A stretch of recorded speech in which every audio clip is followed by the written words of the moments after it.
Higop tagsabaw ngayon guys. Nagluto ko ng beef nilaga with corn, ay yellow corn. Sweet corn pala to, sweet corn. Tingnan nyo guys, kulong-kulo siya guys, oh. Usok na usok pa. Oh. Sarap nito, no?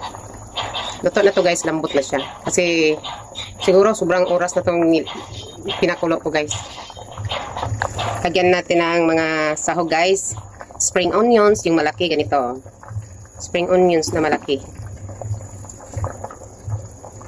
Yan.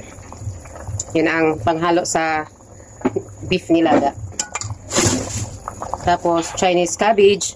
Yan, mahaba no? Pinahaba ko lang. Yan. Okay. Yun. Sarap higupin to guys kasi malasa na to siya kasi ano na siya eh. Lambot na ang karni.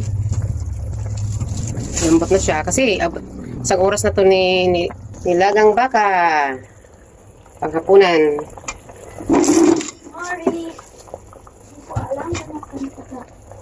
Yan.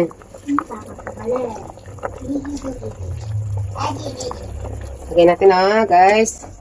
Yan, dami no. Chinese cabbage.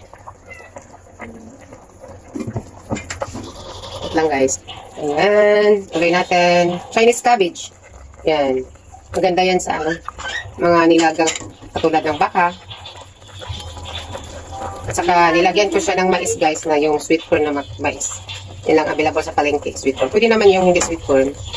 Pero yung mga malagkit na mais dito sa lugar namin. Spring onions, ang daming nilagay ko guys. Yan, Chinese cabbage, marami din. Gusto kong sabaw guys. Para pawisan tayo.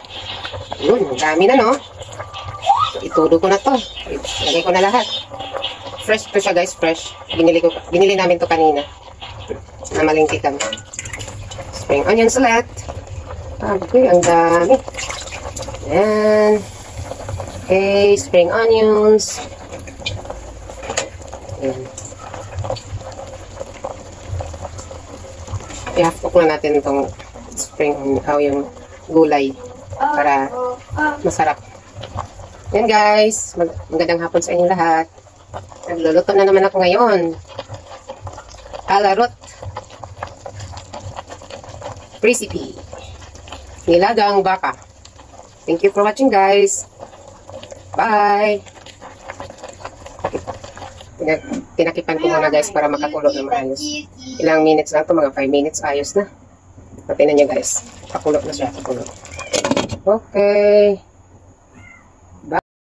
Ayan guys. Kumukulo-kulo na guys. Yung yung i-off ko na to guys kasi pangit pag ma-overcook ang mga dahon, vegetables, katulad sa Chinese cabbage at saka yung spring onions. Okay?